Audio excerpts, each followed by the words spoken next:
Olá, boa tarde a todos. Eu sou a professora Diana Babini, da Liga Acadêmica de Audiologia da Universidade Federal de Pernambuco, e gostaria de dar as boas-vindas a todos vocês hoje, em nosso terceiro minicurso sobre saúde auditiva infantil. A nossa palestrante de hoje é a professora doutora Doris Lios. Ela é fonoaudióloga, coordenadora do Comitê Multiprofissional em Saúde Auditiva, Comusa, fundadora da ABA e da Sociedade Brasileira de Fonoaudiologia e membro do Comitê de Audiologia da IALP. A palestra vai ser apresentada e, ao final, teremos um tempo para as perguntas. Será oferecido no chat um link para as dúvidas, que deverá ser preenchido pelo Google Forms, pois, após a palestra, teremos um tempo para que a Doris possa respondê-las. Olá, Doris, é um prazer tê-la conosco. Boa noite, boa tarde, boa noite, né? Já está escuro. Eu quero agradecer a professora Silvana, professora Diana, né? E alunos da Liga pelo convite para fazer essa palestra. Então, fico muito feliz e espero poder contribuir aí para a formação e para a nossa área da saúde auditiva infantil.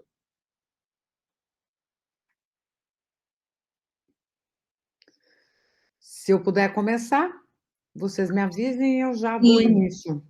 Sim, pode começar, Doris. Tá bom. Então, vamos lá, né? Hoje eu vou falar da saúde auditiva neonatal, vou focar no neonato. Algumas coisas podem ir também para outras idades, outras faixas etárias, né? A gente utiliza vários conceitos para outras idades, mas basicamente a gente vai falar de triagem e fechar com o diagnóstico e intervenção apropriada após a triagem auditiva neonatal. Então, eu vou passar alguns slides, vou passar alguns conceitos, alguns princípios, e dar aí todo um subsídio para que vocês possam me fazer as perguntas e a gente tirar dúvidas, né, sobre o assunto. Então, a primeira coisa que eu gosto sempre de dizer é que a saúde auditiva neonatal não fica restrita à triagem, né? Ela fica dentro de um processo que vocês estão vendo que eu coloquei num círculo, porque a gente tem que ter vários momentos da saúde auditiva neonatal funcionando, né, para que a gente possa dizer que ela está sendo efetiva para a saúde dessas crianças, para a saúde auditiva dessas crianças.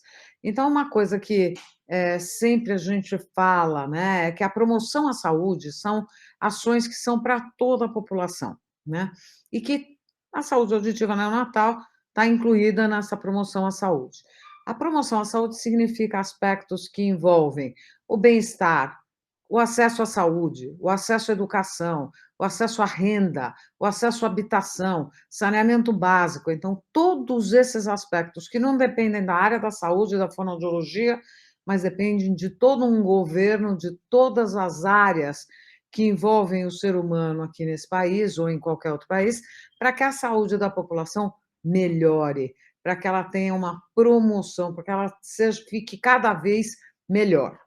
Então, quando a gente diz que uma crise no país, seja ela econômica, seja ela financeira, seja ela política, acaba gerando impacto na nossa saúde, porque tudo pode acontecer. Esse momento agora, né, de pandemia, final de pandemia, meio de pandemia, só Deus sabe, nós temos uma série de pessoas que perderam seus empregos. Com certeza, né, a saúde da população vai diminuir, né? Muita gente perdeu o seu acesso aos planos de saúde, o SUS está arrebatado na luta contra o Covid, então tudo isso mexe com a nossa saúde, com a nossa qualidade de vida, né? Então, promoção à saúde é mais do que só as ações de saúde, são ações que envolvem todas as áreas da nossa vida aqui no país, né? Agora, ações gerais, né? Quando a gente fala da saúde auditiva, aí vamos entrar com os aspectos específicos e aqui vamos falar da idade do neonato, do ciclo de vida do neonato. Então, a primeira coisa que a gente tem que ter é pensar que, independente do que tenha de promoção à saúde, de qualidade de vida, país desenvolvido ou não desenvolvido, independente de como está essa situação, nós precisamos ter a identificação, a triagem auditiva neonatal, para identificar aquelas crianças que têm uma maior probabilidade de ter uma deficiência auditiva de um determinado grau, tipo, a gente vai falar já já. Então, a primeira ação seria a triagem auditiva. Após a triagem, aqueles que falham têm que ser encaminhados para diagnóstico, os que são diagnosticados positivamente têm que ir para a intervenção apropriada, específica, e ao fazer o diagnóstico médico, etiológico e audiológico, nós vamos saber qual é a epidemiologia, o que está acontecendo com a saúde auditiva da nossa criançada, dos nossos bebês, e aí vai poder ser prevenido. Alguns aspectos, né, podem ser prevenidos. Por exemplo, se num determinado local, vamos dizer aqui no município de São Paulo, de repente nós temos um surto de rubéola, que não deveria acontecer por causa da vacinação, a gente sabe que essa rubéola ainda precisa ser contida, ainda precisa ser prevenida. Se quando a gente levanta quais são as causas da deficiência auditiva no recém-nascido, me aparece muito a hereditariedade, nós vamos pensar como é que nós vamos prevenir isso ou como é que nós vamos orientar as famílias sobre causas auditivas de origem genética e hereditária. Então, todos esses aspectos, eles acabam acontecendo ao mesmo tempo. O diagnóstico subsidia, né, o que tem que ser feito na prevenção.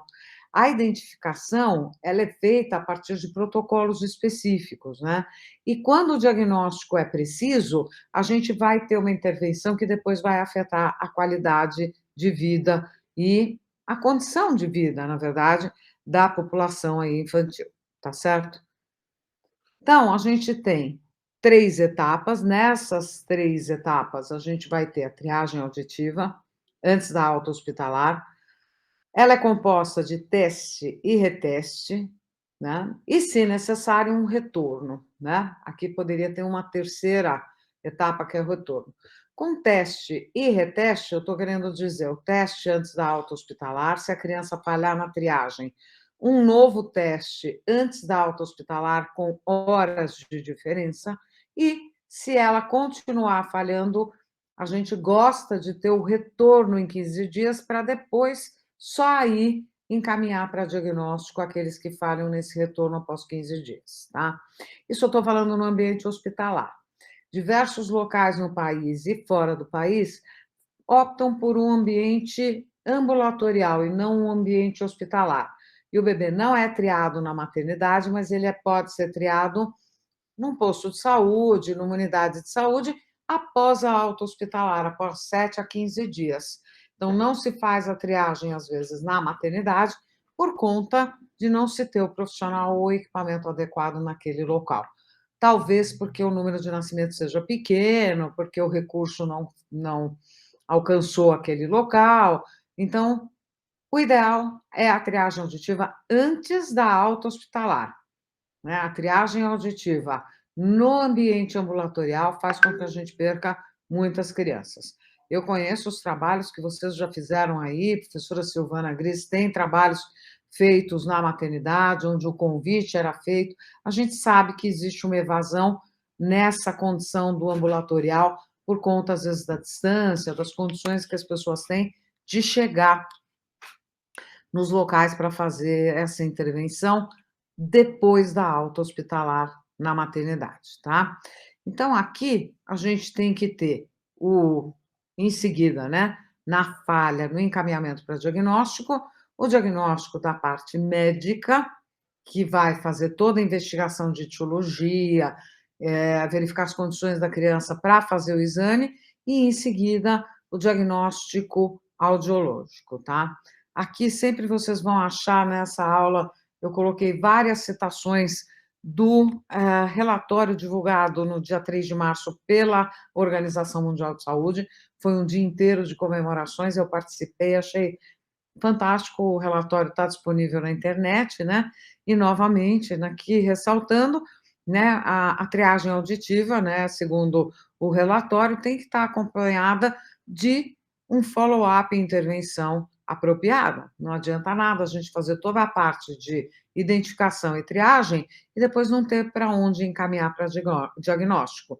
Do mesmo jeito, se eu tiver um diagnóstico positivo para deficiência auditiva, confirmo a deficiência auditiva após a falha da triagem e não tenho para onde caminhar para fazer a intervenção, eu digo que é quase antiético, porque como que eu faço a triagem e depois deixo a família e a criança em busca de um local para diagnóstico e para intervenção? Isso não deveria acontecer. Nenhum programa de triagem deveria acontecer antes das etapas de intervenção e diagnóstico estarem bem estabelecidas. Assim, eu posso começar a triagem e sei para onde eu vou encaminhar no caso de falha para um diagnóstico e, em caso de confirmação da deficiência auditiva, eu sei para onde eu vou encaminhar para a intervenção, tá? Normalmente, diagnóstico e intervenção vêm acompanhados no mesmo local, mas nem sempre, tá?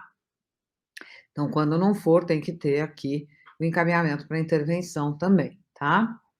Então, aqui nas figuras, vocês podem ver a criança fazendo a triagem, a criança fazendo o diagnóstico e, depois de confirmada a deficiência auditiva, a intervenção, tá certo? Então, quando a gente faz esse desenvolvimento, a gente tem vários aspectos que nós devemos pensar em termos de saúde pública, né? Nós temos a saúde da criança como o setor do Ministério da Saúde, a área técnica do Ministério da Saúde, que deveria sempre estar cuidando, né, da triagem auditiva, em conjunto com outras áreas, né, como a área da pessoa com deficiência, tá certo? Então, aqui, só um minutinho.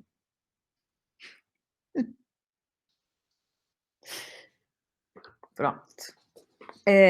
Então, nós temos aqui a saúde da criança, né, com a área técnica da pessoa com deficiência, que vai cuidar aqui de toda uma rede de cuidados. Então, eu tenho a maternidade, eu tenho os postos de saúde, eu tenho serviços especializados em saúde auditiva, e isso tudo vai formar essa rede de cuidados com a criança, né? Nós temos diferentes níveis de atenção. A atenção básica, os postos de saúde são fundamentais para encontrar essas crianças que falharam nos testes, que não foram ao diagnóstico, que fizeram uma evasão, né? Ou aquelas que estão em busca de uma intervenção e que os pais não sabem onde buscar. Ou de imagem, ou de diagnóstico médico, ou encaminhamento para geneticista. Então, os diferentes níveis de atenção desenvolvem diferentes ações, né? Mas eu considero todas muito importantes. A atenção básica em especial, porque é ela que está mais próxima da casa, do domicílio e de onde a criança vai buscar a sua saúde em geral, inclusive a saúde auditiva. Então, o que eu estou querendo dizer é que a saúde auditiva faz parte de diferentes momentos dessa rede de cuidados, diferentes locais dessa rede de cuidados. Maternidade, posto de saúde, serviço de saúde auditiva, diagnóstico de imagem, tudo isso faz parte dessa rede de cuidados que, no final, não pode ser picotada, tem que ser integral, a gente tem que dar integralidade a esse atendimento, tá? E é isso, eu acho que isso é extremamente importante, eu acho que vocês, como eu, sabem que nós temos nesse país, de 70% a 90% do país, dependendo da região do país, é dependente do SUS. A gente chama de SUS dependente. Precisam do atendimento no SUS. Então, é extremamente necessário que a rede seja montada no SUS para que a gente possa dizer que um dia a gente conseguiu alcançar a triagem auditiva neonatal e todos os aspectos que vêm em seguida dela, que vêm em consequência dos resultados da TANU. Tudo bem. Então, assim, o que é a TANU, né? O que é a triagem, na verdade, independente da patologia que você está fazendo a triagem. No caso, nós estamos fazendo a triagem para identificar a deficiência auditiva, né? A triagem tem que ser, por conceito e por princípio, um procedimento que é simples, que é rápido, que é barato e que tem como objetivo identificar, não é diagnosticar, é só identificar um determinado agravo em uma população específica. No nosso caso, eu vou falar dos recém-nascidos e para a deficiência auditiva, né? Então, tem que ser simples, rápido e barato, porque eu quero aplicar nos 3 milhões de brasileiros que nascem nesse país por ano. Aquele que eu identificar na maternidade tem que ser encaminhado para confirmação diagnóstica. Para bom entendedor, vai falar assim, mas ela está repetindo de novo o que ela acabou de falar nos outros slides. Exatamente. Para vocês verem que em diferentes momentos eu volto à questão que eu preciso ter a identificação de uma população específica, com procedimentos específicos e que eu vou encaminhar para a confirmação diagnóstica após a falha. Então, eu tiro de uma grande população alguns que podem ser encaminhados para diagnóstico. Então, eu avalio 1.000 para achar 10, 12 que eu vou encaminhar para diagnóstico. Desses 10, 12 que eu vou encaminhar para diagnóstico, eu vou encontrar 1 ou 2 com deficiência auditiva, ou 4, depende da região. Então, da grande população total, eu vou retirar um pequeno número. Desse pequeno número, não todos serão candidatos ao uso de aparelho, de implante coclear. Alguns terão opção normal, né? É comum que o procedimento de triagem tenha alguns falsos positivos e falsos negativos. Então, a partir desse conhecimento e do que a gente tem de técnicas disponíveis, métodos para a identificação, a triagem auditiva, a gente tem que pensar em alguns princípios, né? Quando se implementa uma triagem, não importa a patologia, quando? Quando a prevalência for de um número que seja importante o suficiente para a gente fazer em todos para tirar só alguns. Então, a prevalência da deficiência auditiva, da perda auditiva no neonato, ela não é grande. Ela é de 1 a 2, pode chegar a 3 por 1.000, né? Mas ela é importante. Ela é muito maior do que os testes que são realizados para a fenilcetonúria, o teste do pezinho, né? A gente tem, na população sem indicadores de risco, de 1, 2, 3 a cada 1.000 nascimentos. Já para a população que fica na UTI neonatal, né, e que também tem indicadores de risco, e às vezes até mais de um, a gente tem 10 vezes mais deficiência auditiva. Então, a gente sempre se preocupa com as crianças que ficam na UTI e que têm indicadores de risco, mas porque é muito maior a ocorrência da deficiência auditiva nessa população, né? Agora, para as crianças que estão no alojamento conjunto, que não tem nenhum indicador de risco, também existem crianças com deficiência auditiva. Por isso que a gente tem que fazer a triagem de forma universal. É isso que quer dizer universal. Mais de 98, praticamente 100% das crianças que nascem deveriam ser triadas, para a gente pegar aquelas com perda de audição, sem indicador de risco e com indicador de risco, que estão no alojamento conjunto e que estão na UTI neonatal. O nosso olho aumenta e fica mais cuidadoso e tem técnicas específicas para essa população de UTI neonatal, tá? O segundo princípio importante é que a gente precisa ter alta sensibilidade e especificidade para identificar o teste, tá? Isso quer dizer também que a gente tem que ter testes que são sensíveis para identificar o problema e bem específicos, tá? Eu não posso ter muito falso negativo. O que é o falso negativo? É a criança que passa na triagem, deu negativo, ela vai embora para casa feliz e contente, e depois a gente vê que aquilo estava errado. Era falso, né, aquele resultado. Então, o falso negativo, por mais que a palavra seja negativa, ele não quer dizer que é negativo ruim, quer dizer que ele é negativo para o teste. Então, eu fiz o teste, deu negativo. Eu fiz o teste para a gravidez, deu negativo, eu não estou grávida. Aqui eu fiz o teste para a surdez, para a deficiência auditiva e deu negativo. Eu não tenho a deficiência auditiva. E aí chega, depois de algum tempo, a gente descobre que aquele negativo era falso, tá? Assim como eu tenho o falso positivo, que é aquele que vem, faz o teste, não passa, quando chega no diagnóstico não tem nada.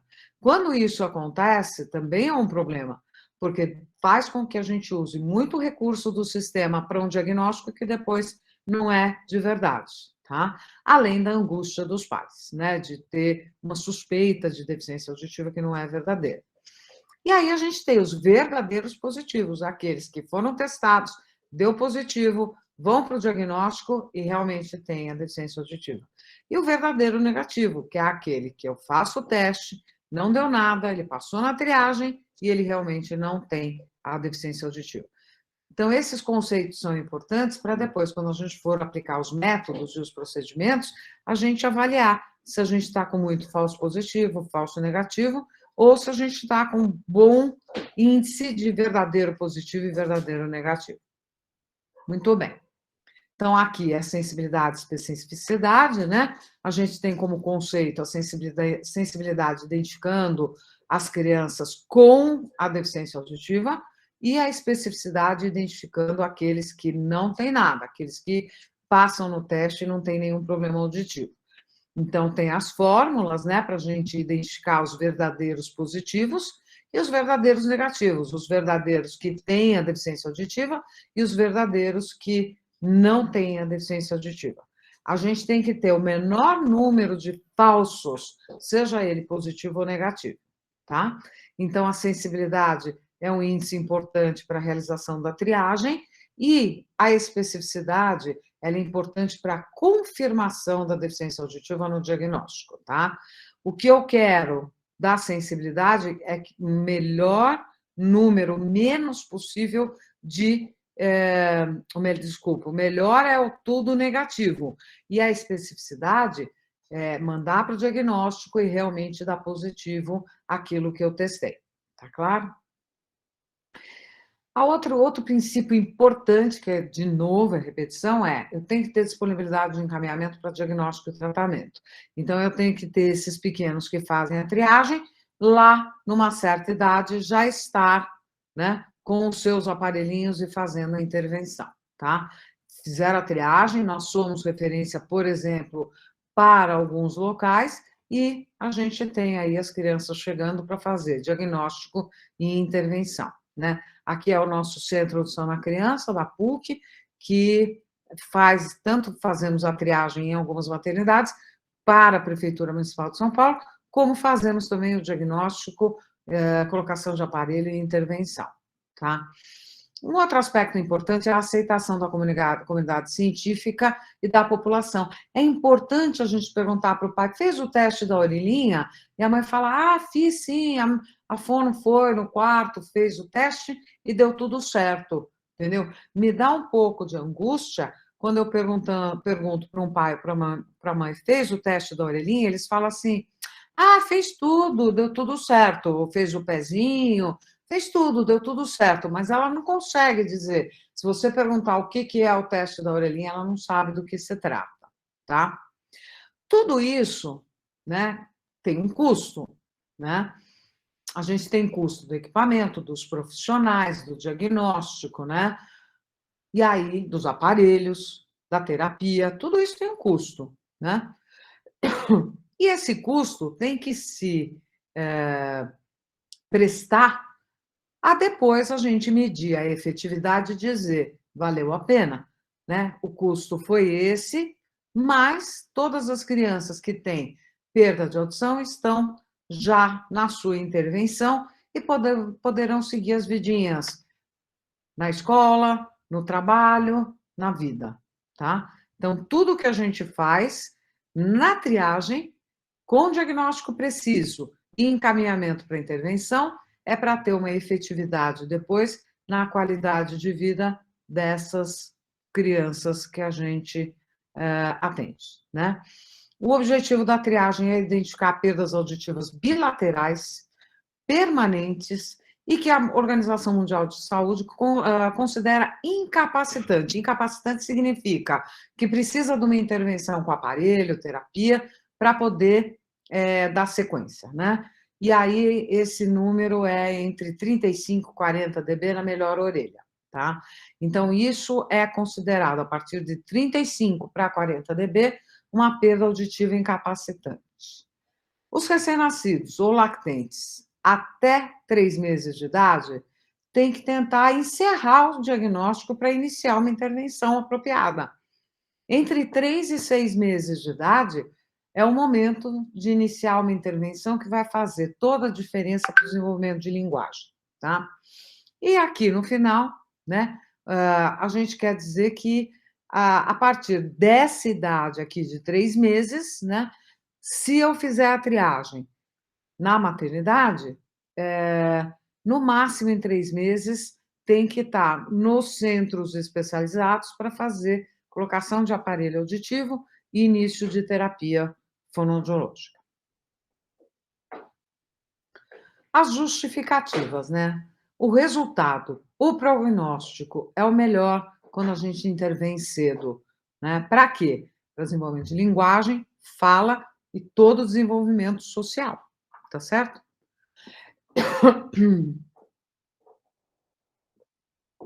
A plasticidade é a justificativa técnica, vou chamar assim.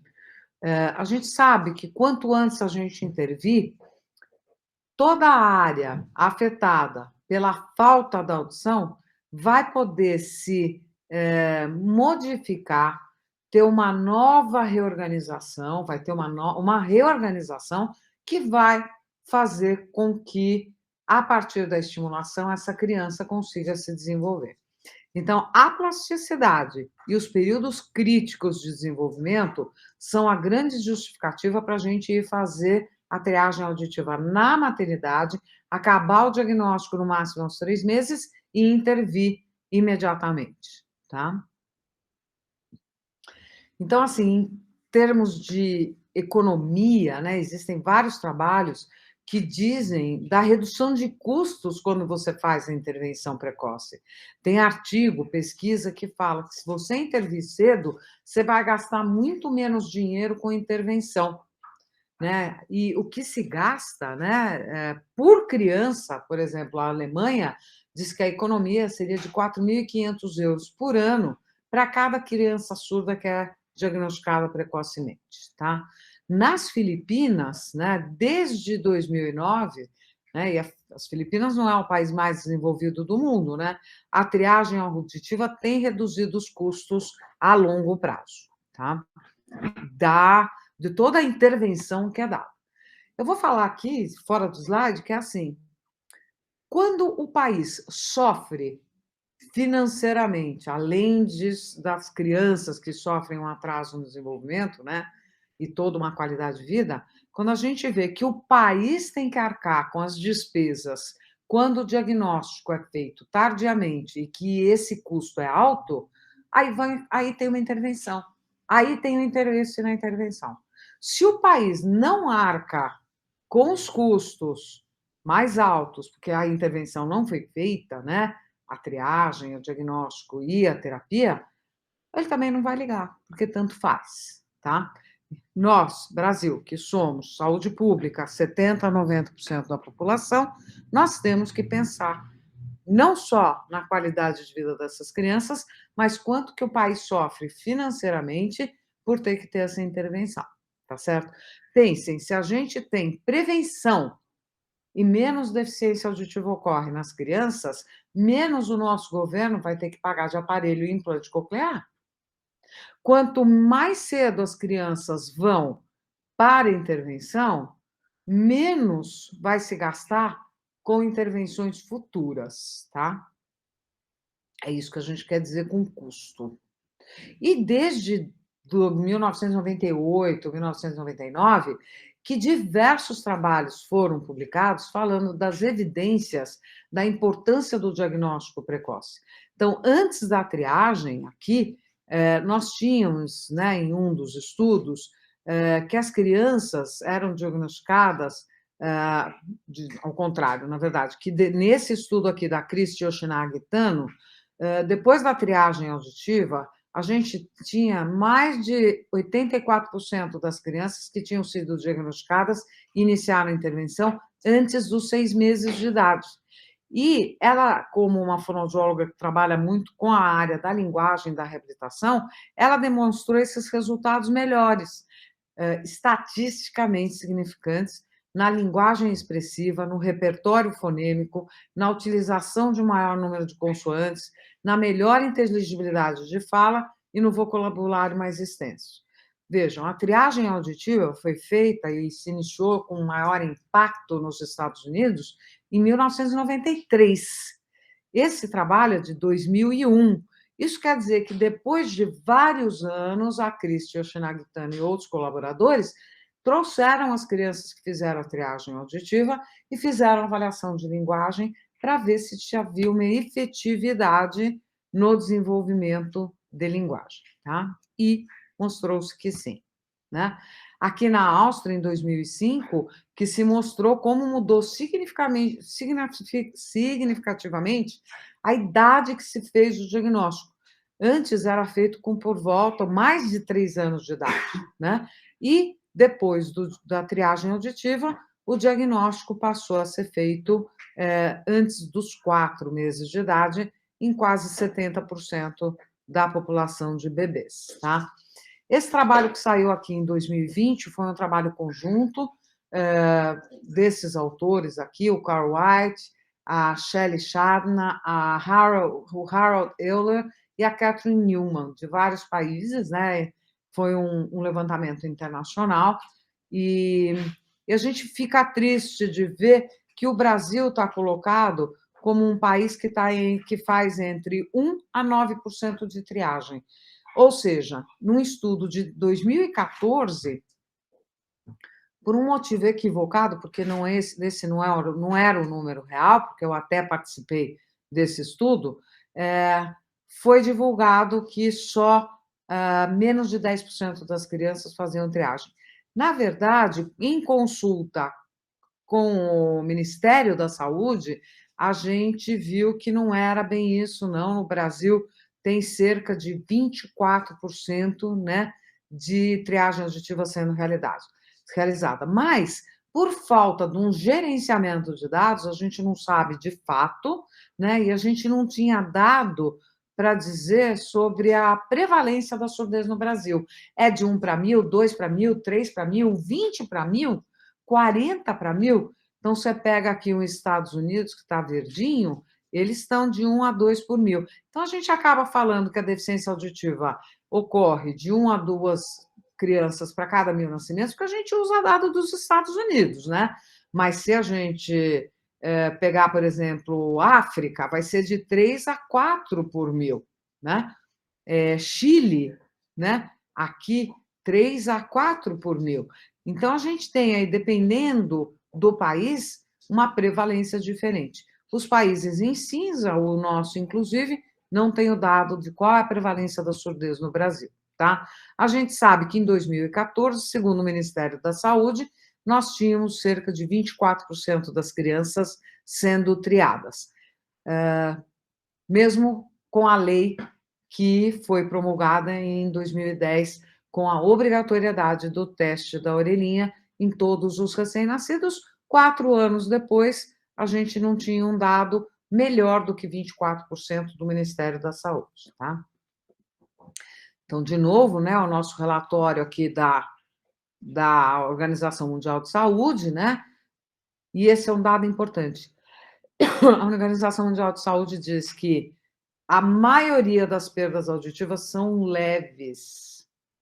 Depois vem as moderadamente severas, as profundas e as anacusias. Então, a gente tem um número muito maior de perdas auditivas pequenas do que perdas auditivas maiores na população. Pequenas, que eu digo, é de menor grau, né? Então, aqui, a gente tem que ter essa noção, porque essas perdas vão passar desapercebidas. Se a gente deixar uma mãe perguntar para ela: você acha que seu filho ouve? Ela fala: acho que sim, ele se assusta, ele procura. Hoje mesmo eu fiz um exame numa criança que tem de 30 para 35 dB de perda de audição, então ela está aqui nessa bola vermelha, e você faz sons, ela vira a cabecinha com 5 meses, ela se assusta com sons fortes, mas isso não quer dizer que ela não tem uma perda de audição. São aquelas que vão passar desapercebidas, são a maioria, tá certo? E aí, quanto maior a perda, menor a ocorrência, tá? em todas as faixas etárias, né? Aqui é em termos de idade, né, uma prevalência dada pela Organização Mundial de Saúde, e a gente que vê aqui, para crianças até 1 ano de idade, a prevalência é muito pequena. E conforme a idade vai aumentando, a gente vê que a ocorrência da perda de audição é maior. Obviamente que os nossos idosos são os que mais apresentam a perda de audição, e era de se esperar essa ocorrência mesmo, né? Dado ao envelhecimento natural, né? A Organização Mundial de Saúde também coloca como estratégia, né, a triagem auditiva, seja ela neonatal, em crianças, em adultos, em idosos, como uma necessidade para que se identifique melhor a qualidade de vida, independente da faixa etária, né? Nós estamos aqui no recém-nascido, mas nós poderíamos estar falando do pré-escolar ou do próprio escolar, que precisa muito da sua audição para poder se alfabetizar e ter um bom desenvolvimento acadêmico, né? E aí, eu quero falar um pouco agora de nós, do Brasil, de 2010, quando nós tivemos a formação do Comusa. Na verdade, nós publicamos uma recomendação do Comitê Multiprofissional em Saúde Auditiva para Crianças em 2010, mas nós passamos de 2008 a 2010 estudando e elaborando essas recomendações, que são multiprofissionais, tá? Nós estamos para divulgar o nosso próximo material agora, 2021, ele já está pronto, está só sendo formatado para publicação, tá certo?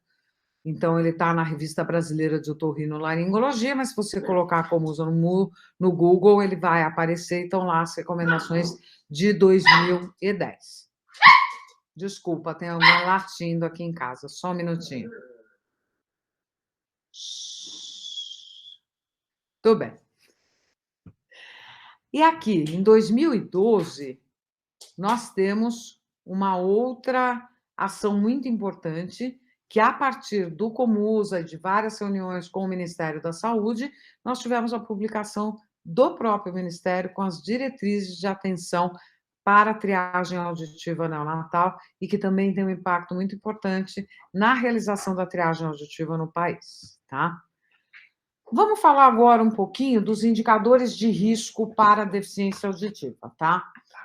Os indicadores de risco são extremamente importantes, porque eles querem dizer que a gente tem a necessidade de identificar aqueles que têm maior probabilidade dentro de uma população. Então, dentro dos 3 milhões de crianças que nascem, 10% delas têm algum indicador de risco para deficiência auditiva. Então, são aqueles que têm 10 vezes mais chance de ter uma audição afetada, tá? Como isso é para a criança, para a área infantil, não só para o neonato, eu comecei aqui pelo item que eu acho que a gente devia prestar muita atenção. Lá na maternidade, você não vai conseguir tirar do pai, né, uma fala do tipo: você acha que seu filho ouve? Acabou de nascer, né? Mas, com uma criança com 6 meses, 7 meses, 8 meses, a mãe já consegue dizer se sim ou se não, né? Se ela acha que ouve ou se acha que não, a não ser que sejam casos muito leves, tá? Então, a preocupação dos pais em qualquer momento na vida da criança é um indicador de risco, e a gente deve encaminhar essa criança para diagnóstico urgente, tá?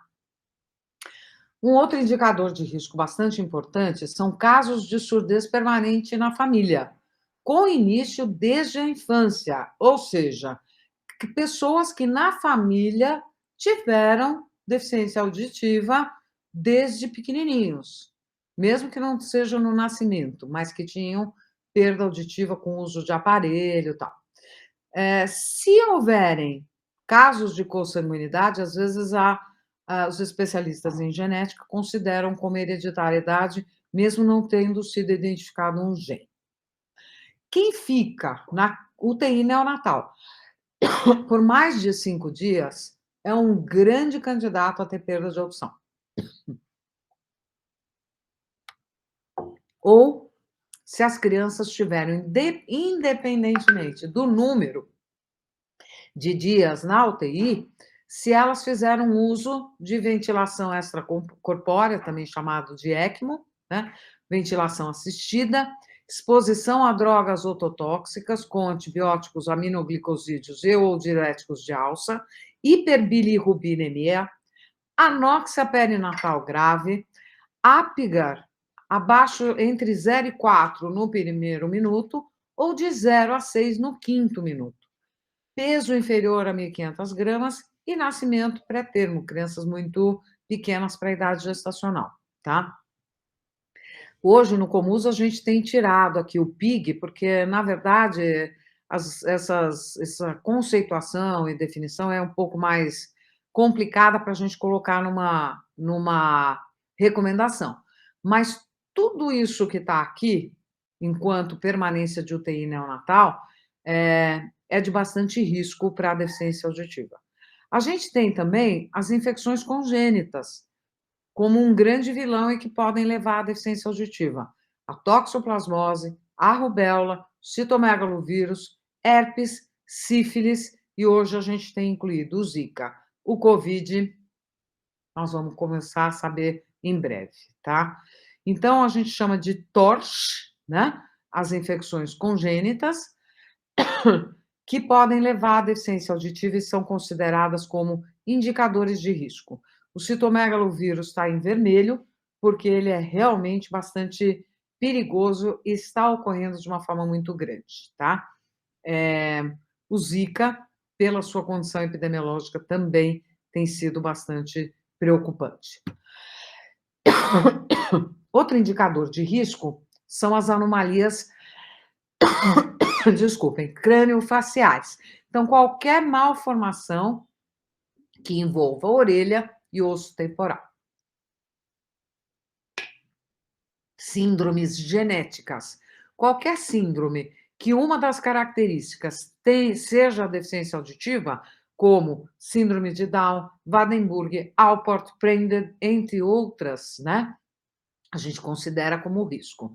Distúrbios neurodegenerativos, que nem sempre a gente vê no nascimento, como a ataxia de Friedreich, síndrome de Charcot-Marie-Tooth.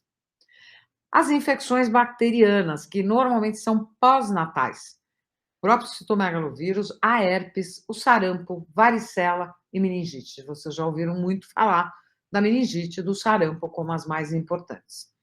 Traumatismo craniano, parece que não, mas as crianças levam tombos, caem na escola, caem do berço. Existem várias crianças que sofrem de traumatismo craniano e acabam tendo uma perda de audição. Então, é comum no hospital que eu trabalho, se isso ocorre, antes da alta hospitalar, essa criança já é avaliada para identificar se houve ou não uma perda de audição. E as crianças que têm um tipo qualquer de câncer, né? E que sofrem com a quimioterapia. O quimioterápico, alguns quimioterápicos são ototóxicos.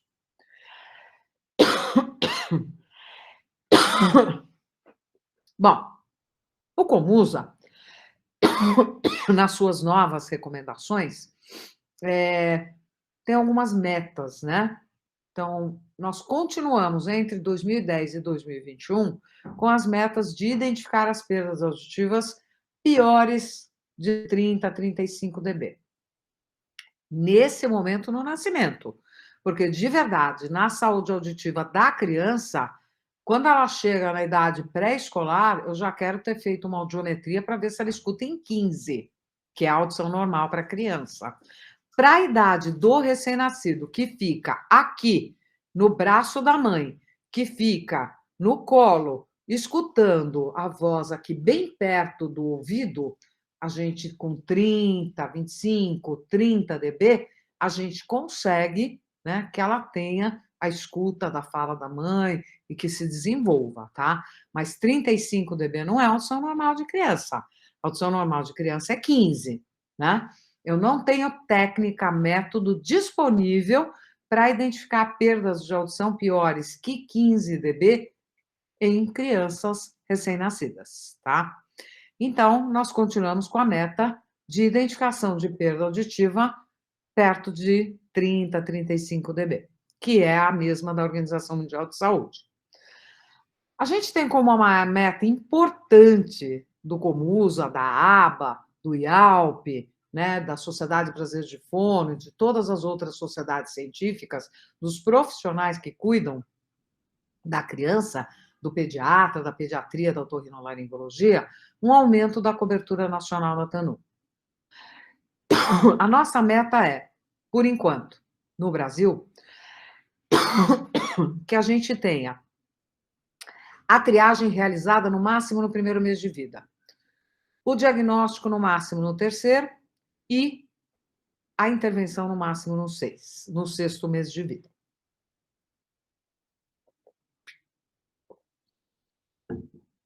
Nos Estados Unidos, o Joint Committee on Infant Hearing, que é o comitê mais citado e mais conhecido e mais seguido no mundo inteiro, preconiza que essas metas podem ser um pouco menores. É tipo Olimpíada. A gente deveria estar tentando conseguir diagnóstico, a triagem com 1 mês, diagnóstico com 2 meses, início da intervenção no máximo aos 3 meses de vida.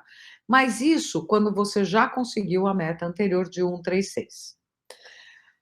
Para a gente controlar a qualidade do nosso programa de triagem auditiva e de saúde auditiva neonatal, é extremamente importante a utilização de um banco de dados para gerenciamento, né?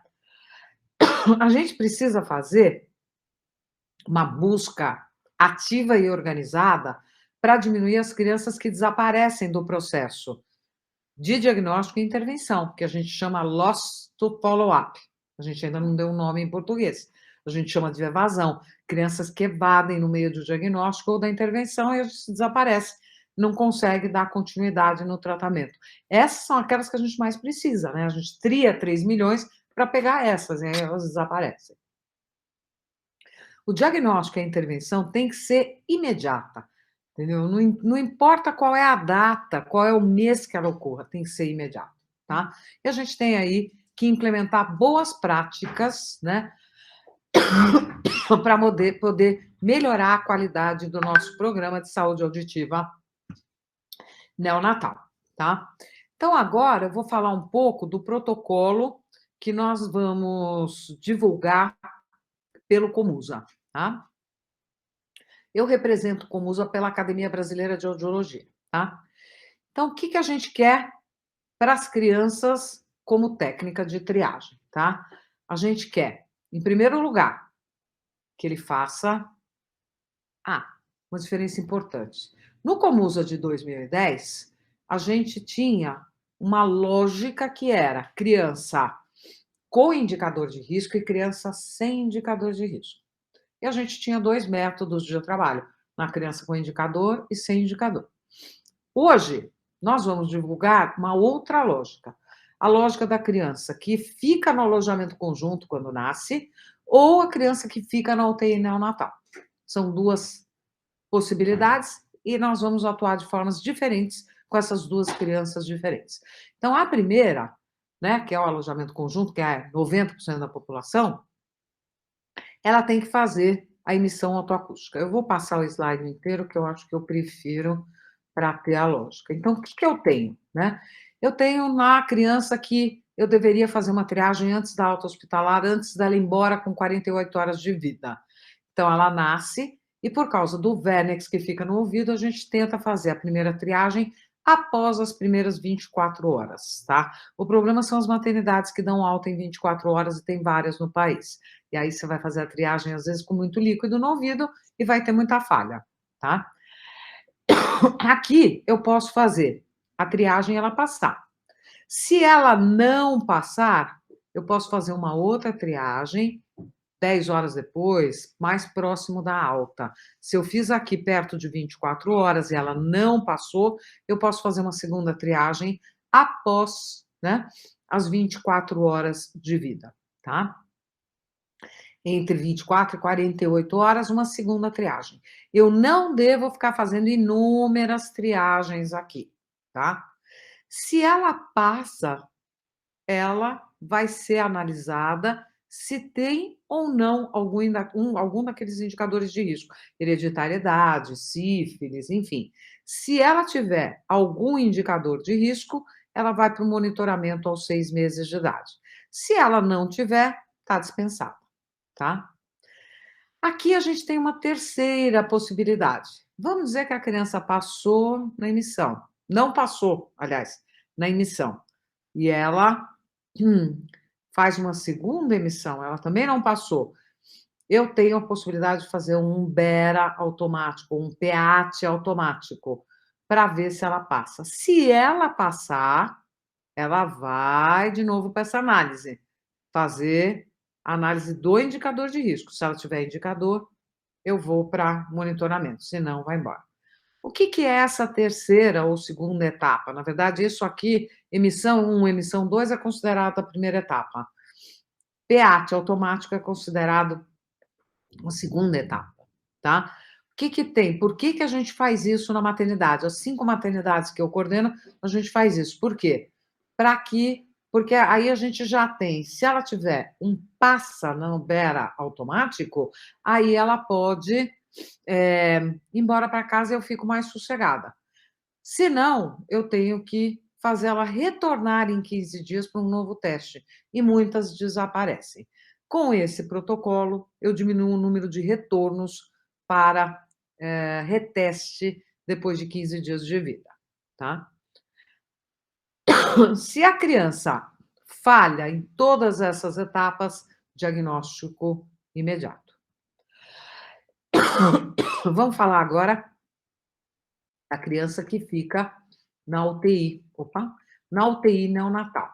É a mesma coisa, só que eu não faço mais as emissões, eu faço só o potencial evocado automático em 35 dB. A gente não recomenda 40 dB, tem alguns equipamentos que fazem 40, a gente recomenda o 35. Se ela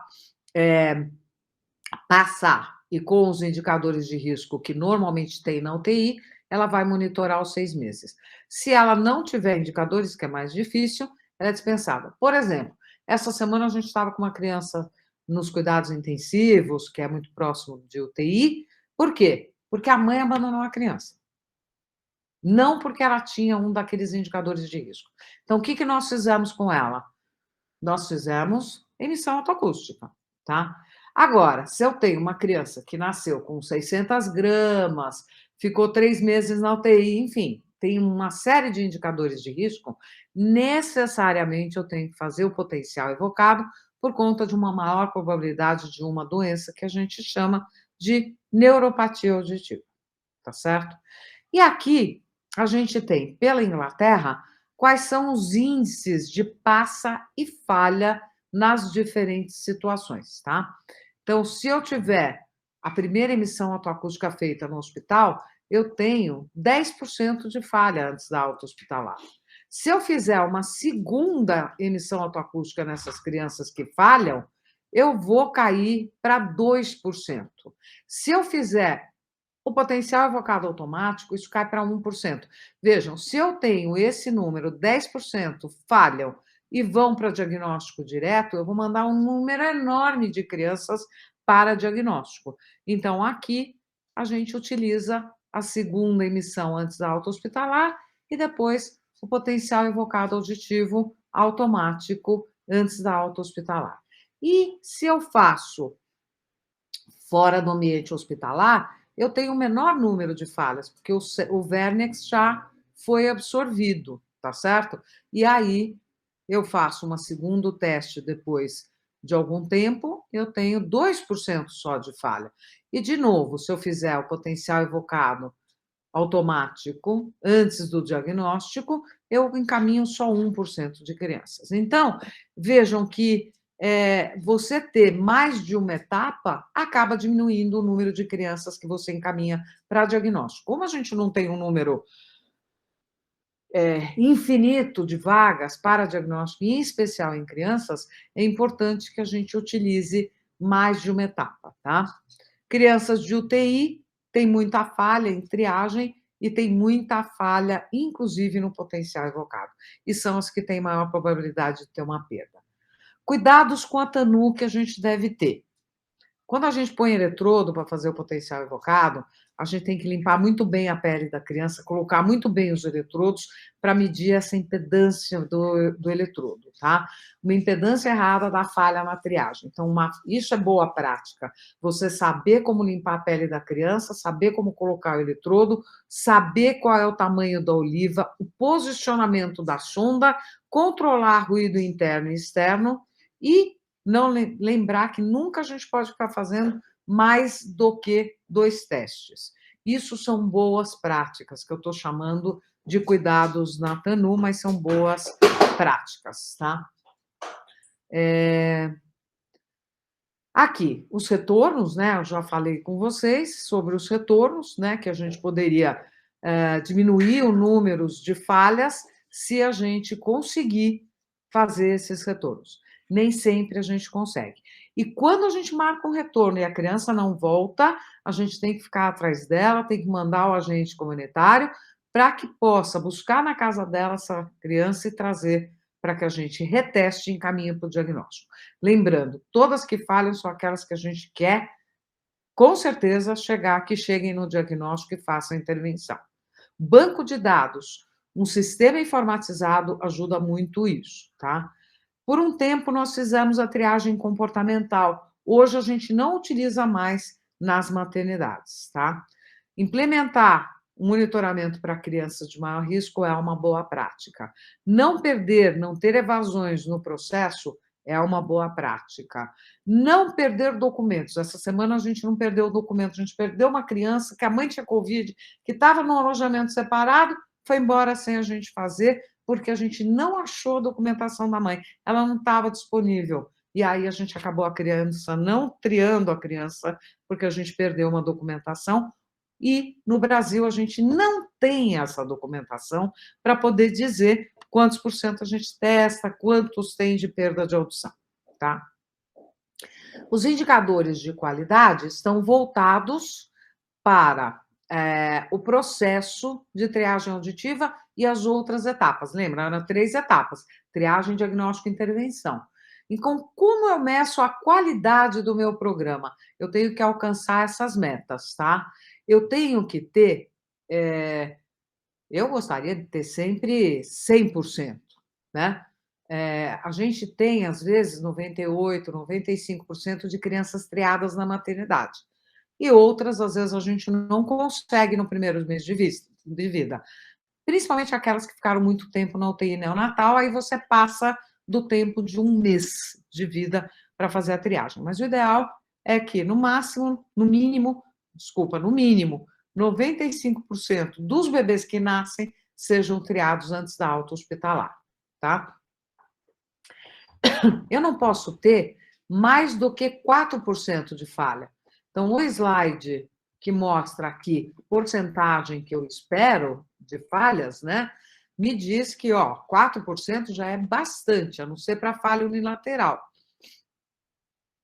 Então, aqui, se eu tenho 10% de falha na triagem encaminhada para diagnóstico, eu estou com um programa com problemas, tá? Eu preciso ter, no máximo, 4% das crianças que chegam ao médico e ao fonoaudiólogo para fazer diagnóstico. Senão, eu estou tendo muito falso positivo. Se eu tiver menos de 1% de encaminhamento para diagnóstico, eu estou com, provavelmente, falsos negativos, crianças que passaram e podem ter problema de audição, principalmente aquelas perdas levezinhas que eu estava falando, que são a maioria. Então, esses indicadores devem ser calculados mensalmente pelo coordenador, que a gente acredita que deva ter um coordenador de um programa dentro de uma maternidade, tá? Quanto aos indicadores de qualidade para confirmação, que é o diagnóstico, né? A gente tem que completar esse diagnóstico aos 3 meses de idade em 90% das crianças que chegam para a gente, tá?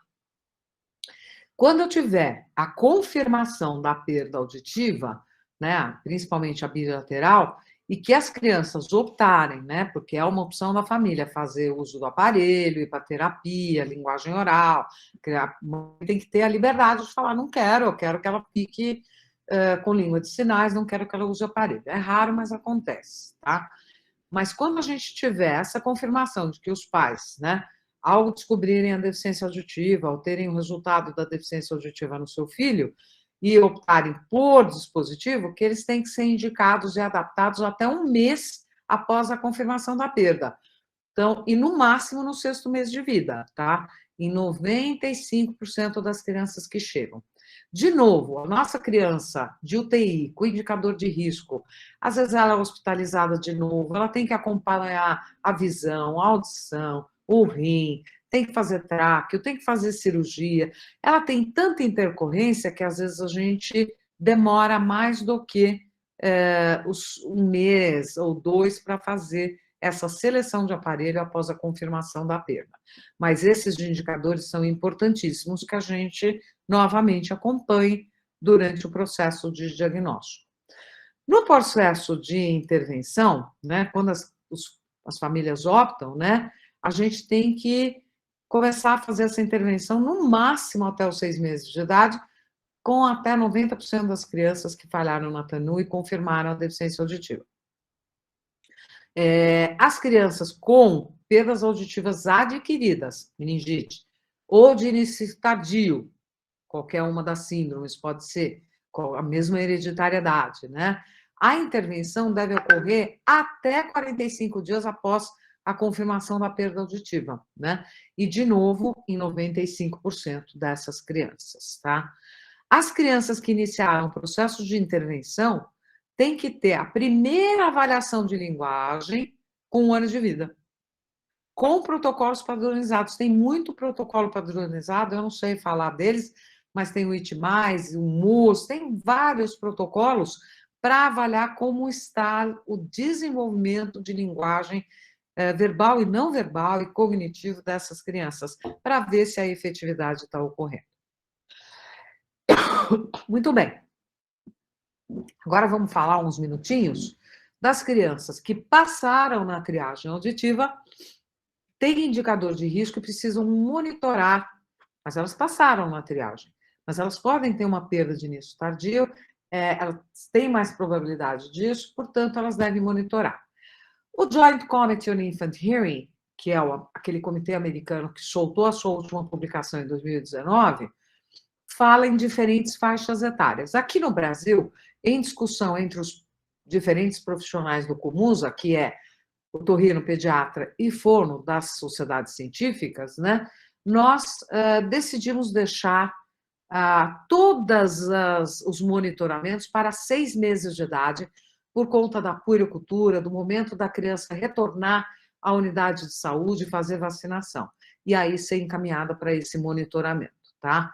Com exceção das crianças com ECMO, com a ventilação extracorpórea, com citomegalovírus congênito confirmado, com evidência, mãe e bebê, de Zika vírus, tá? Mesmo que sem achados clínicos e laboratoriais.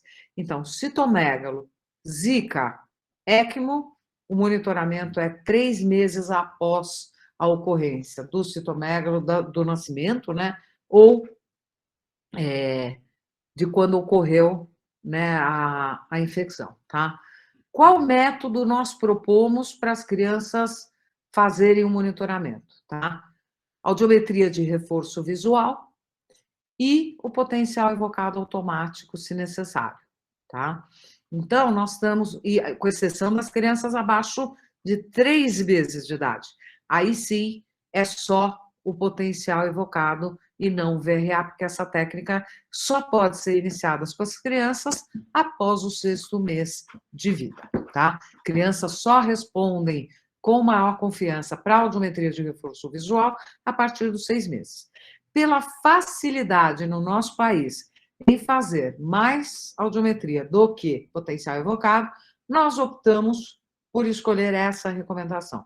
Aqui, desculpa, ficou faltando aqui as infecções congênitas, né? Mas é a mesma coisa, é VRA e potencial evocado se necessário.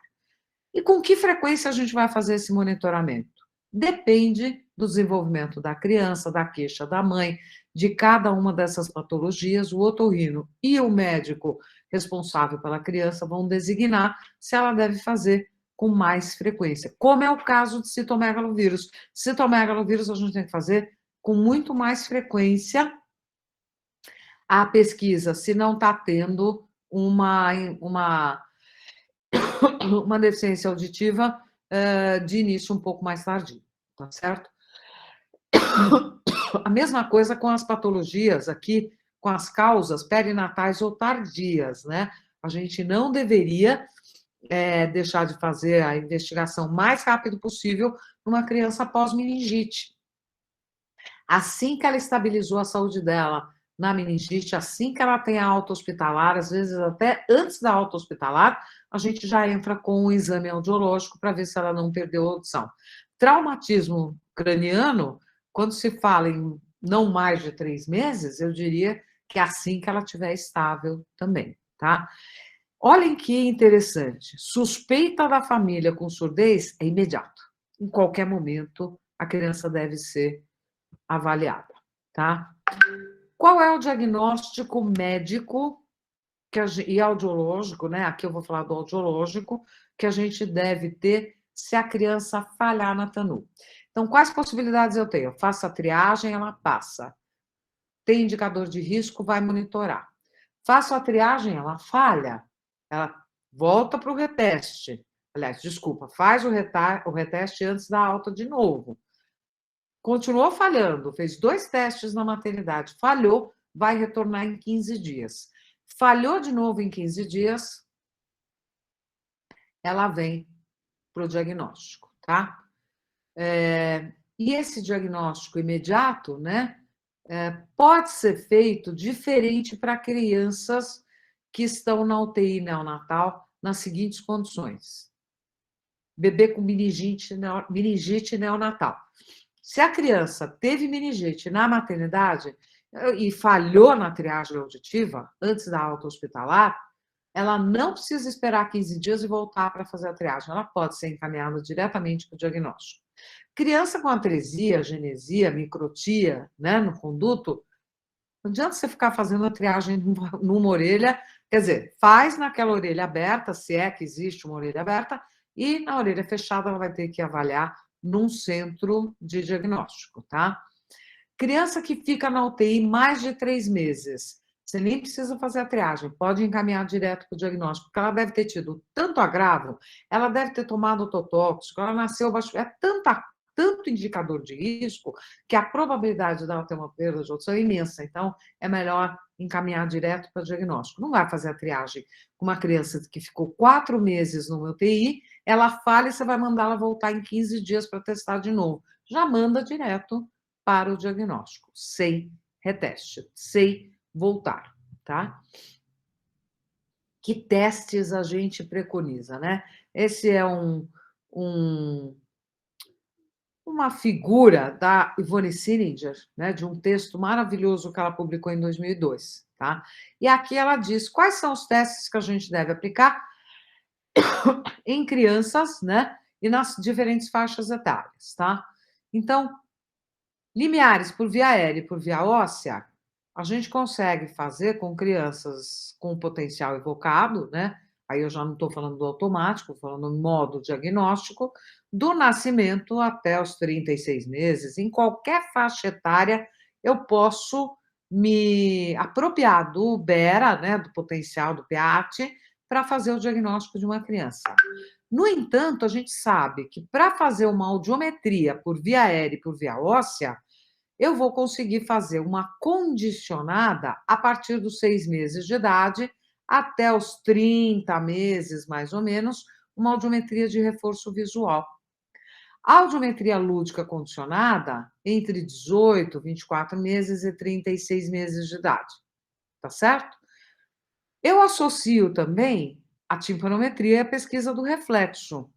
Para crianças pequenininhas, né, abaixo de 6 meses de idade, eu vou usar a timpanometria de 1000 Hz, com tom teste de 1000 Hz.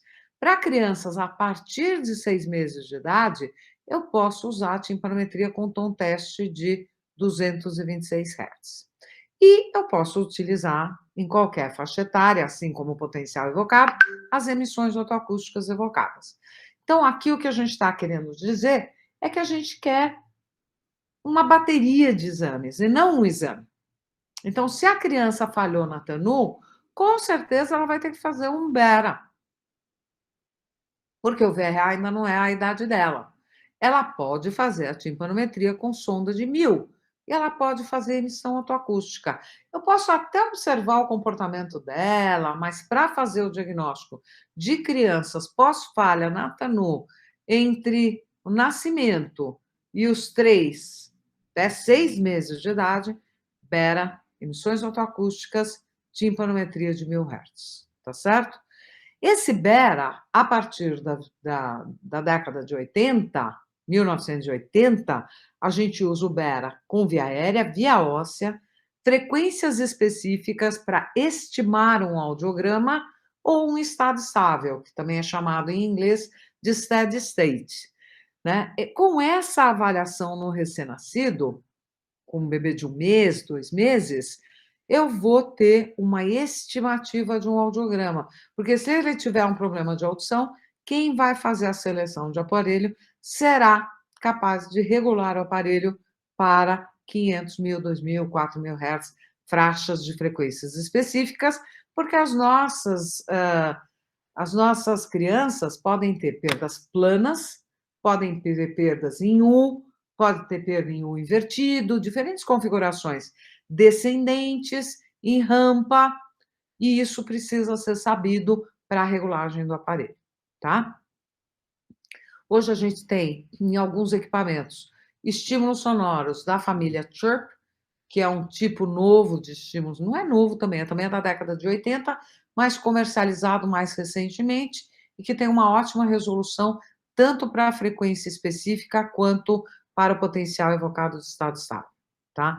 Também temos para nos auxiliar as medidas com timpanometria de banda larga, chamados tanto de reflectância quanto de absorvância, tá? Com toda essa avaliação pronta, eu vou fazer um cruzamento dos dados e ver se tudo confere e como é a perda auditiva dessa criança, tá?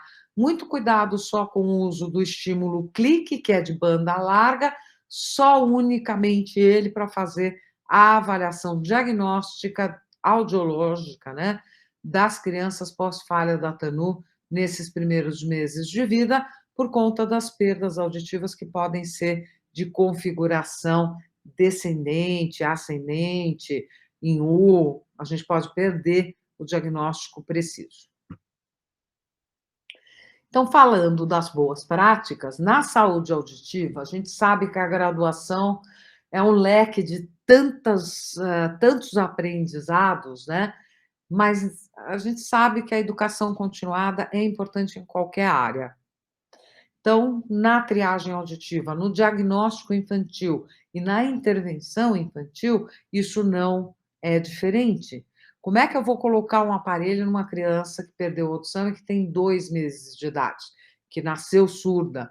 Como que eu vou fazer o diagnóstico dessa criança que eu acabei de passar o slide, mas é um slide, né? Então, como que eu faço isso? O slide é fácil, fazer de fato precisa de muito aprendizado. E a própria triagem. Quem diz que triagem é apertar botão é porque nunca entrou no hospital e nunca fez isso, tá? A Academia Brasileira de Audiologia tem a ideia de certificar os locais que fazem boas práticas para que eles, com algumas características, né? Alguns requisitos para receber uma certificação de um local que está adequado e com boas práticas. Na triagem auditiva, na saúde auditiva neonatal, o gerenciamento de dados é fundamental, porque você perde, depois de você fazer 1000 bebês numa maternidade num mês, como é que você vai contar no papel quantas crianças passaram, quantas falharam, quantas foram para diagnóstico, qual é a porcentagem, qual é a prevalência? A mão não dá, mesmo que seja uma maternidade de 300 nascimentos por mês. O gerenciamento de dados é fundamental. e os indicadores de qualidade, para a gente ver se estamos alcançando a qualidade que a gente deseja para ter uma efetividade depois na intervenção dessa criança, tá? Olha, eu acho que eu fiz uma borradinha aqui e repeti os slides, tá? Doris, você pediu para avisar quando faltassem uns 10 minutinhos? Perfeito, já está quase. Então, aqui é o texto do Joint Committee on Infant Hearing, de 2019. Para quem lê a língua inglesa, eu recomendo, e assim como eu recomendo o Comusa, que são 94 páginas de muita informação, de triagem, diagnóstico e intervenção, do comitê mais importante no mundo. E quando saiu o Comusa e as novas diretrizes do Ministério da Saúde, idem, né? Vai estar em português, eu recomendo que vocês leiam, porque, eventualmente, as práticas, os protocolos, depois que a gente avalia por um tempo, a gente pode modificar, a gente pode sugerir novas avaliações, novos testes, novas idades. Eu pus aqui só alguns exemplos, né, de alguns diagnósticos que a gente fez, não são casos, são imagens de exames, por exemplo, de uma criança que passou na triagem na esquerda e falhou na direita, e tem uma perda sensório-neural unilateral.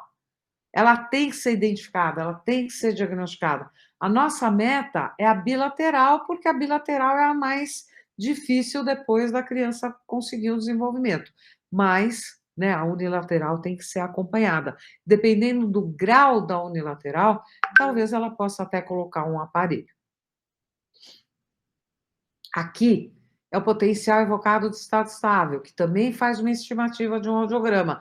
No caso dessa criança, entre a orelha esquerda normal, tudo em 10 dB, e uma orelha esquerda que lá estava um MER ausente, eu tenho algumas respostas entre 80 e 70 dB na via aérea. Tem uma óssea aqui presente em 30 e esse gap não nos agrada, precisamos investigar o que é isso, repetir, para ver se isso é real, tá? Se ela tem alguma alteração que possa ser de outra configuração, tá? Aqui, já um potencial evocado normal, né, em ambas as orelhas, e o que eu quero dizer com boas práticas aqui é traçados bem visíveis, traçados sem ruído elétrico, sem ruído da criança, para que a gente possa ter uma precisão do diagnóstico. Até nas frequências específicas, é possível a gente alcançar limiares bem pequenos, né, dentro da normalidade, em diferentes frequências específicas, tá? Com traçados bonitos. Eu estou agora pela briga da boa qualidade nos potenciais evocados, porque a gente, às vezes, vê exames de qualidade muito ruim e que a gente precisa melhorar. E só o aprendizado faz isso, tá? Aqui de 500, a mesma criança, potenciais evocados de 500 e 1000 Hz para tentar ver se está dentro da normalidade, e esses potenciais normalmente sofrem correções, porque isso aqui não é audiometria, é uma estimativa de um audiograma a partir do exame eletrofisiológico. Emissões autoacústicas, a mesma coisa. Eu não posso ter ruído excessivo aqui na realização do exame. O cinza é o ruído, o vermelho, a orelha direita, azul, a orelha esquerda, o resultado das emissões. Se eu tenho um ruído aqui muito forte, de criança chorando, de criança mamando, nem na triagem auditiva, nem no diagnóstico, eu vou poder contar com esse exame. Tem que saber interpretar o que são esses números, o que eles querem dizer, por que aqui tem 4, aqui tem 5, né? Bandas de frequência que eu identifiquei as emissões. Tudo isso é um aprendizado na área da audiologia infantil, tá? Mais um potencial evocado dentro da normalidade, com as suas ondas bem visíveis e bem claras. E aqui, de novo, com o potencial evocado de estado estável, tá? A Luzuana é da África, né? E ela falou isso num texto de 2007 e que eu gosto de finalizar. Esse número já está absolutamente desatualizado, né? Esse foi o número que ela colocou. A gente está para mais quase 700 milhões de pessoas no mundo com algum tipo de deficiência auditiva, né? Então, ela diz assim, que 95% dos estados americanos já implementaram a triagem auditiva como diagnóstico precoce. Estados americanos, a gente está falando dos Estados Unidos, Canadá, a gente está falando em países mais desenvolvidos. Em 2004, os europeus já estavam começando a melhorar essa situação. Hoje, praticamente, Estados Unidos, Canadá, Austrália e países europeus também já estão com a triagem auditiva implementada e fazendo o diagnóstico precoce, realmente precoce, da deficiência auditiva. Cabe agora aos países em desenvolvimento. Nós já fizemos uma reunião com Colômbia, Bolívia, Brasil, Uruguai, Paraguai, Costa Rica, Haiti. A realidade é bizarra, para não dizer outra coisa, tá? A gente tem muito pouca implementação do jeito que a gente poderia estar desde a década de 90, com toda a iniciativa e tecnologia que a gente tem para implementar a TANU, tá? Dessas 278 milhões de pessoas com deficiência auditiva no mundo, né, em 2007, que hoje já não é mais, 68 milhões são crianças, tá? E a maioria das perdas de audição, obviamente, estão aqui nos países em desenvolvimento. Então, a gente tem que fazer alguma coisa, a gente tem que estudar, a gente tem que aprender, a gente tem que implementar, a gente tem que convencer os nossos gestores, que são prefeitos, secretários de saúde, conselhos de saúde, do tipo Conselho Municipal de Saúde, Conselho Estadual de Saúde, Conselho Nacional de Saúde e Conselho Nacional de Secretários de Saúde, que são todos os secretários de saúde do país inteiro, a implementar a triagem auditiva de forma universal. Mais do que 95% a 98% dos bebês nascidos vivos, tá? Então, acho que era isso que eu queria dizer para vocês, o meu e-mail está aí, e eu acho que deu tempo de falar o que a gente precisava. Desculpem a minha tosse e os latidos do cachorrinho. Ele é incontrolável, ele é um bebê. Muito obrigada, Doris, pela sua apresentação. E agora nós vamos realizar algumas perguntas que foram enviadas pelo Google Forms. Ok.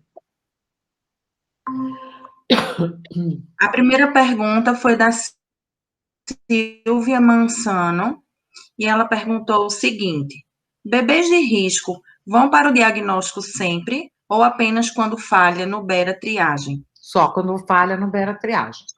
Então, o bebê de risco, veja que eu tirei o foco do bebê de risco na maternidade. Agora é bebê de alojamento conjunto, nasceu, ficou lá no quarto com a mãe, bebê de UTI. Bebê de alojamento conjunto faz as emissões, mas ele tem hereditariedade na família. Então, ele tem risco. Ele está no alojamento conjunto, mas ele tem um risco. Passou na triagem, ele vai monitorar com 6 meses. Então, só vai para diagnóstico bebês que falharam na triagem, com ou sem indicador de risco. Os que passaram na triagem com indicador de risco, não importa onde eles estão, se eles estão na UTI, se eles estão no alojamento conjunto, eles vão monitorar a audição, porque eles têm mais chance de perdas auditivas de início mais tardio ou progressivas. Depois me diga se eu respondi. A segunda pergunta também foi da Silvia, e ela perguntou o seguinte: qual o grau de perda auditiva, qual o grau de perda para indicação de AASE? Mesmo com uma perda leve, pode ser indicado? Não, depende do grau da perda realmente, né? Como eu disse para vocês, por exemplo, hoje, o bebê está com 25, que eu vi hoje, né? Hoje quer dizer que eu acabei a avaliação dele hoje. É um bebezinho que falhou na TANU, não passou nas emissões. No hospital que ele foi avaliado, não tinha ubera-triagem, e apesar dele ter hereditariedade na família, foi feito só emissões autoacústicas, tá? Mas ele falhou. E aí ele chegou para nós no diagnóstico depois do teste e do reteste em 15 dias. Quando a gente faz a avaliação da garotinha, ela tem entre 25 e 30 dB. Ela não está na normalidade, ela está um pouquinho abaixo da normalidade. Aí a gente explica isso para a mãe, fala assim: será que o ouvido é muito pequeno? Fizemos via aérea, fizemos via óssea, fizemos frequência específica, 2 vezes, repetimos e confirma que é algo dessa natureza. Aí a mãe vira e fala assim: o irmão dela, que é o irmão que tem a perda de audição, foi exatamente igual.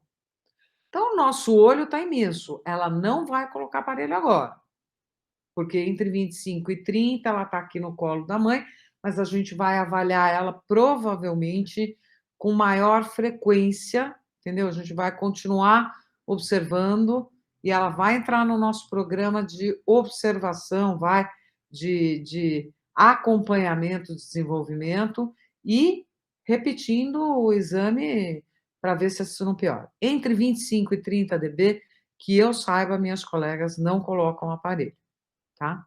Eu não sou do aparelho, mas como eu faço o diagnóstico e recebo esse aparelho, né? Recebo essas crianças, a gente discute junto se vai ou não colocar aparelho. A terceira pergunta foi a seguinte: o teste da orelhinha é sensível para perdas auditivas de grau leve? Não, muito leve, aquelas mínimas não.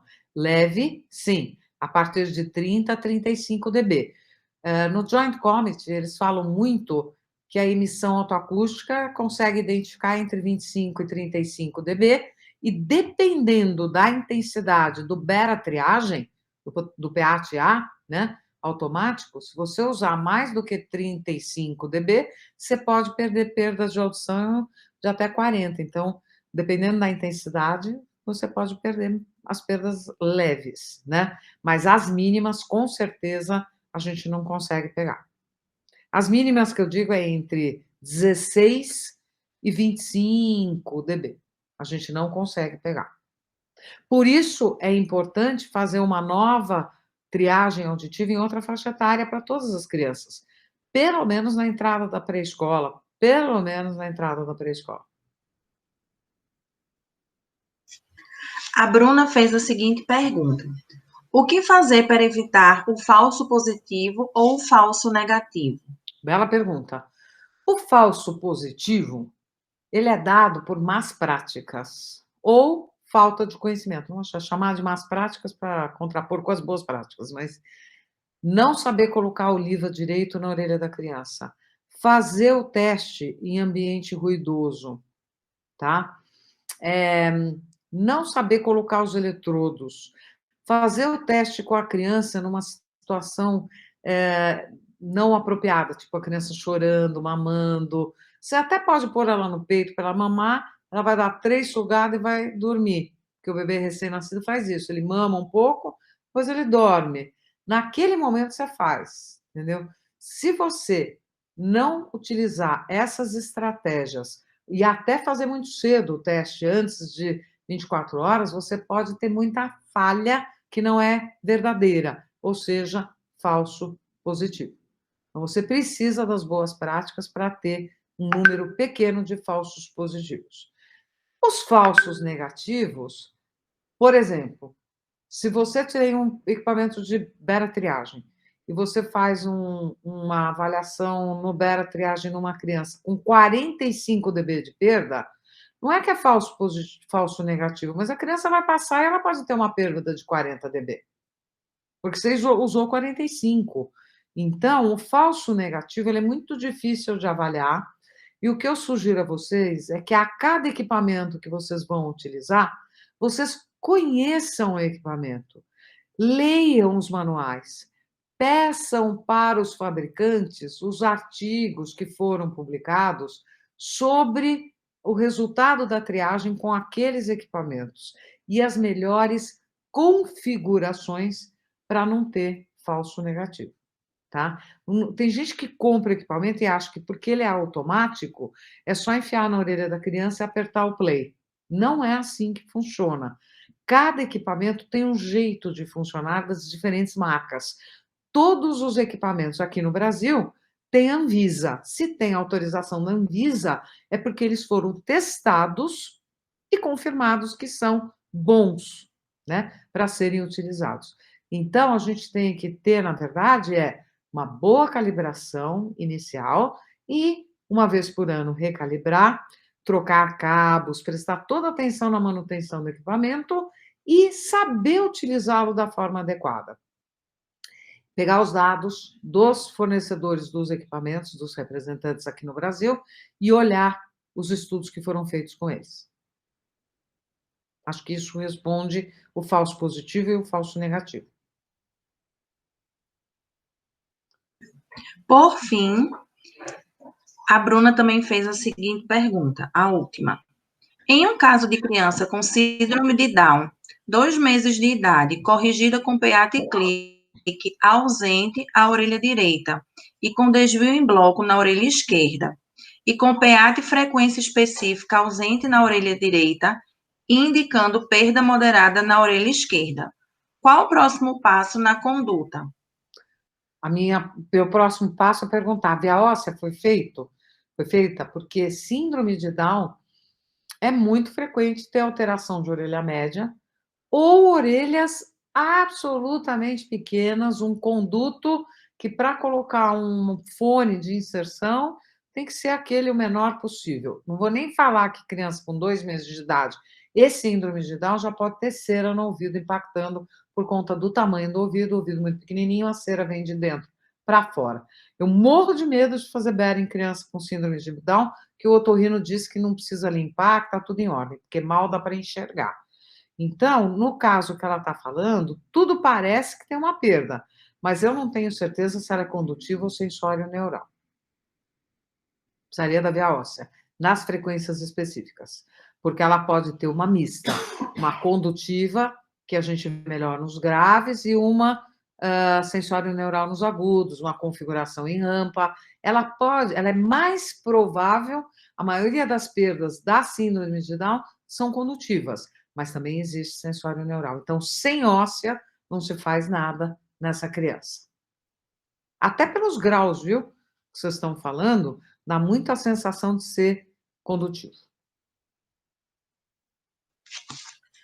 Doris, mais uma vez, nós gostaríamos de agradecer a sua participação.